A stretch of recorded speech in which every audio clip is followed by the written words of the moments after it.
গরমে যে সবজিগুলো পাওয়া যায় সেই সবজিগুলোর তালিকায় পটল হলো অন্যতম এক প্রধান সবজি।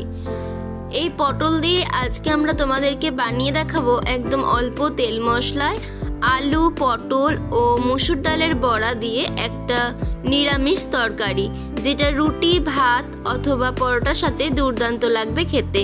তার জন্য এখানে আমি 1 বাটি পরিমাণ মসুর ডালকে ভালোভাবে 1 ঘন্টা ভিজিয়ে রেখেছিলাম, সেটাকে এবার পেস্ট বানিয়ে নেব। আর ওর মধ্যে দিয়ে দিলাম কাঁচা লঙ্কা আর 1 ইঞ্চি আদা দিয়ে ভালোভাবে একটু পেস্ট বানিয়ে নিয়েছি। পেস্টটা একটু দানা দানা হলে ভালো হয়।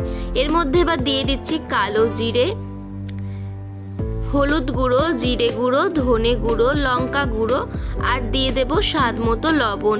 দেওয়ার পরে এটাকে ভালোভাবে মিক্স করে একটা ব্যাটার বানিয়ে নেব। এবার কড়াইয়ের মধ্যে তেল দিয়ে দিলাম। তেলটা গরম হওয়ার পরে এর মধ্যে আমরা এক এক করে বড়াগুলোকে ভেজে নেব। আর বড়াগুলো ভাজার সময়তে একটা চামচের ব্যবহার অবশ্যই করবে, আর তাহলে কিন্তু বড়াগুলো তেলে দেওয়ার সময় হাতে ছিটকে আসবে না। এক একটা ব্যাচ বড়া ভাজতে 2 থেকে 3 মিনিট সময় লাগবে। বড়াগুলোকে এইরকম ভাবে ভেজে তুলে নিতে হবে। আর এগুলোকে তোমরা গরম ডাল ভাতের সাথে অথবা চা কফির সাথেও খেতে পারো, খুবই ভালো লাগে এটা খেতে। আর তোমরা চাইলে এই বড়ার মধ্যে পেঁয়াজ রসুনেরও ব্যবহার করতে পারো। সুন্দর করে বড়াগুলো লাল লাল করে ভাজা হয়ে গেলে এবার এগুলোকে তেল ঝরিয়ে তুলে নিচ্ছি।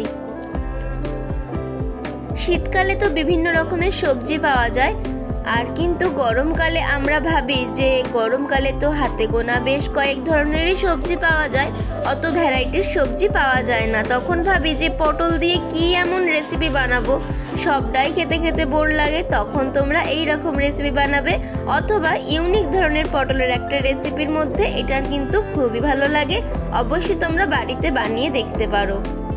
আর কার কার পটল পছন্দ অবশ্যই কিন্তু কমেন্ট করে জানাতে ভুলবে না। আর পটল কার কার অপছন্দ সেও কিন্তু এই রকম ভাবে বানিয়ে খাবে, তারও কিন্তু পছন্দের তালিকায় পটলের নামটা চলে আসবে। দেখো, এটাকেও কিন্তু সুন্দর করে ভেজে তুলে নিলাম। একই রকম ভাবে সমস্ত বড়াগুলোকেই আমি ভেজে নেব।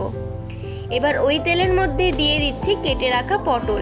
আমরা যেভাবে পটল আলুর তরকারির জন্য পটল কাটি, ঠিক সেই রকম ভাবে পটলগুলোকে পিস করে নিয়েছি। আর এর মধ্যে দিয়ে দিলাম 1 চিমটে হলুদের গুঁড়ো, যাতে পটলের গায়ে সুন্দর একটা কালার আসে। পটলটাকে হালকা করে ভেজে নিতে হবে। আর পটল ভাজার সময়তেই কিন্তু পটল সেদ্ধ হয়ে যায়। দেখো, অল্প তেলে পটল যেহেতু ভাজছি তাই একটু ঢাকা দিয়ে দিলাম, তাহলে পটলটা তাড়াতাড়ি নরম হয়ে যাবে আর ভাজা হয়ে যাবে তাড়াতাড়ি। ঢাকনা খুলে একবার নাড়াচাড়া করে দিয়ে আবারও ঢাকা দিয়ে দিয়েছিলাম। পটলটা ভাজতে 5 মিনিট মতো সময় লেগেছে। পটলটা ভাজা হয়ে যাওয়ার পরে পটলটাকে কড়াই থেকে তুলে নিচ্ছি।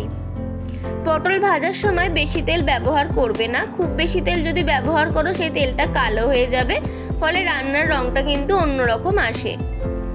এবার ওই কড়াইয়ের মধ্যে দিয়ে দিলাম 2 চামচ সর্ষের তেল, 1টা তেজপাতা, 2টো শুকনো লঙ্কা, কিছুটা পরিমাণে কালো জিরে আর গোটা জিরে কিছুটা পরিমাণে দেওয়ার পরে ফোড়নটাকে সুন্দর করে ভেজে নিলাম। এবার রান্নায় রং আনার জন্য এখানে দিয়ে দিচ্ছি কাশ্মীরি রেড চিলি পাউডার, যেটা তেলের ওপরেই ব্যবহার করলাম। আর গ্যাসের ফ্লেম কিন্তু অবশ্যই লোতে থাকবে। তেলের ওপরে কাশ্মীরি রেড চিলি পাউডার ব্যবহার করলে রান্নার রংটা কিন্তু ভালো আসে।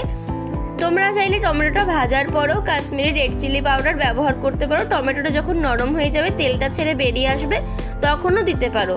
আর আমি এখানে মিডিয়াম সাইজের 2টো টমেটো দিয়ে দিলাম। আর টমেটোগুলো একটু বড় বড় পিস করে দেবে, তাহলে দেখবে টমেটোটা রান্না হয়ে যাওয়ার পরেও একটু গোটা গোটা থাকবে, খেতে কিন্তু খুবই ভালো লাগবে। টমেটোটা একটু নরম হয়ে যাওয়ার পরে এর মধ্যে দিয়ে দিলাম 1 চামচ আদার পেস্ট। আদা আর টমেটোটাকে সুন্দর করে কষিয়ে নেওয়া হয়ে গেলে দিয়ে দিচ্ছি 1/2 চামচ হলুদ গুঁড়ো, 1/2 চামচ ঝাল লঙ্কার গুঁড়ো, 1/2 চামচ জিরে গুঁড়ো আর দিয়ে দিলাম 1/2 চামচ ধনে গুঁড়ো। দেওয়ার পরে সুন্দর করে এটাকে কষিয়ে নিচ্ছি। সমস্ত গুঁড়ো মশলাগুলোকে ভালোভাবে কষিয়ে নেওয়ার সময় তোমরা এর মধ্যে সামান্য একটু জল ব্যবহার করবে। সামান্য একটু জল ব্যবহার করলে সমস্ত মশলাগুলো একে অপরের সাথে মিক্স হয়ে যাবে আর রান্নার স্বাদটাও বেশ ভালো আসবে। সমস্ত মশলাটাকে মিক্স করে নেওয়ার পরে ঢাকা চাপা দিয়ে এটাকে 2 মিনিট রান্না করে নেব। ফিরে এলাম 2 মিনিট পরে। দেখো, সুন্দরভাবে কিন্তু মশলা থেকে তেল ছেড়ে বেরিয়ে এসছে। আশা করি তোমরা দেখে বুঝতেই পারছো। এবার এর মধ্যে আমরা দিয়ে দেব আলুর টুকরোগুলো। এখানে আমি আলুগুলোকে মিডিয়াম সাইজে কেটে নিয়েছি, ডুমো ডুমো করে, খুব বেশি বড় বড় পিস করিনি। তোমরা চাইলে তোমাদের ইচ্ছা মতো আলুর পিসটা করতেই পারো। এবার আলুগুলোকে ভালোভাবে মশলার সাথে কষিয়ে নিয়ে ওর মধ্যে বেশ অনেকটা পরিমাণে জল দিয়ে দিলাম। এই রান্নাটায় কিন্তু একটু গ্রেভি গ্রেভি হয়, আর আলুটা যেহেতু সেদ্ধ হবে সেই রকম বুঝেই কিন্তু জলটা ব্যবহার করতে হবে।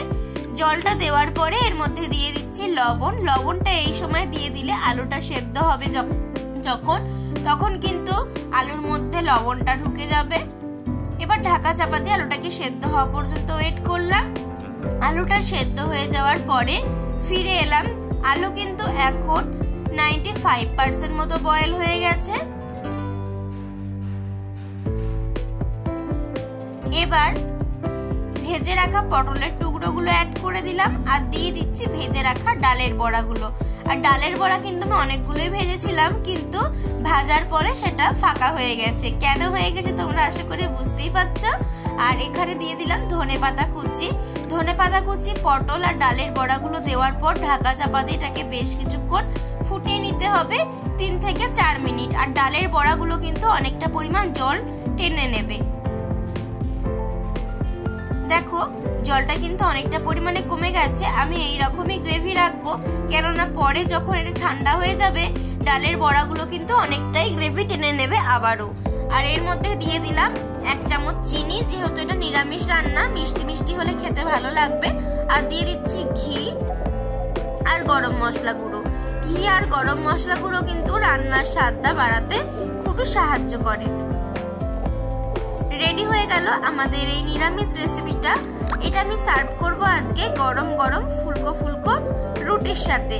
তোমরা চাইলে ভাত, রুটি, লুচি, পরোটা যে কোনো কিছুর সাথে সার্ভ করতে পারো। একঘেয়েমি পটলের তরকারি খেতে যদি বোর লাগে, অথবা পটল দিয়ে যদি ইউনিক কোনো রান্না বানাতে চাও, সেটা যেমন সুস্বাদু হবে তেমন স্বাস্থ্যকর হবে, তাহলে এই রেসিপিটা তোমাদের জন্য।